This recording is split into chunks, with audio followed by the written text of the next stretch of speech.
மற்றொரு அண்மை செய்தி. டெல்லி ஜந்தர் மந்தர் போராட்டத்தின் போது போலீசாரால் தாக்கப்பட்டு காயமடைந்த மாணவர்களுக்கு உரிய சிகிச்சை அளிக்க வேண்டும் என உச்சநீதிமன்றம் உத்தரவிட்டுள்ளது. அண்மை செய்தியாக பார்த்து வருகிறோம். இது தொடர்பான கூடுதல் விவரங்களை எமது செய்தியாளர் நிரஞ்சன் வழங்க கேட்கலாம். வணக்கம் நிரஞ்சன், மேலும் விவரங்கள்.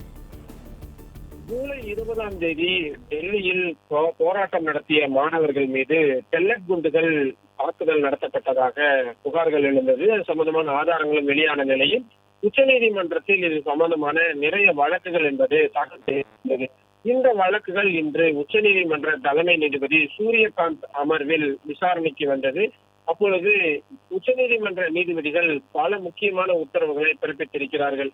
மிக முக்கியமாக இந்த பெல்லட் குண்டுகள் என்பதை தேவைப்படும் சமயம், அதாவது சட்டம் ஒழுங்கு மிகவும் சீர்கெட்டு போய் அடக்க முடியாத ஒரு சூழல் இருக்கிறது, எக்ஸ்ட்ராடினரி சிச்சுவேஷன், எக்ஸப்ஷனல் சிச்சுவேஷன் என்ற வார்த்தைகளை எல்லாம் நீதிபதிகள் பயன்படுத்தி இருக்கிறார்கள்.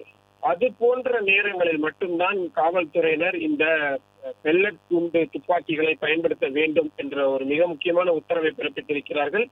ஜூலை 20ஆம் தேதி நடத்தப்பட்ட போராட்டத்தில் இந்த துப்பாக்கியை கொண்டு தாக்குதல் நடத்தியது சரியானதா தவறானதா என்பதை நாங்கள் விசாரிக்க போகிறோம் என்பதையும் அறிவித்திருக்கிறார்கள்.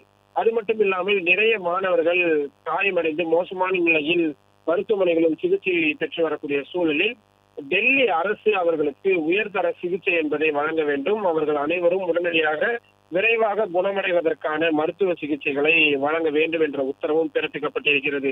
அதே போல ரேபிட் ஃபயர் ஆக்ஷன் போர்ஸ் என்று சொல்லப்படக்கூடிய துணை ராணுவ படையின் பிரிவினர் தான் இந்த துப்பாக்கிகளை பயன்படுத்தியதாக சர்ச்சை இருக்கின்றது.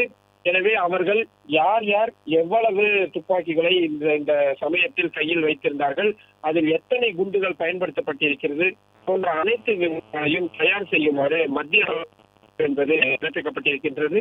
எனவே நாடு தழுவிய அளவில் இந்த பெல்லட் குண்டு பயன்பாடு என்பதை ஒரு நடைமுறைக்கு கொண்டு வருவது அல்லது ஒரு ஒழுங்குமுறைக்கு கொண்டு வருவதற்கான வேலைகளை உச்சநீதிமன்றம் இறங்குவார்கள் என்று எதிர்பார்க்கப்படுகின்றது. அதனால் இத்தனை விவரங்களையும் அரசுகளிடமிருந்து கேட்க தொடங்கி இருக்கிறது உச்சநீதிமன்றம்.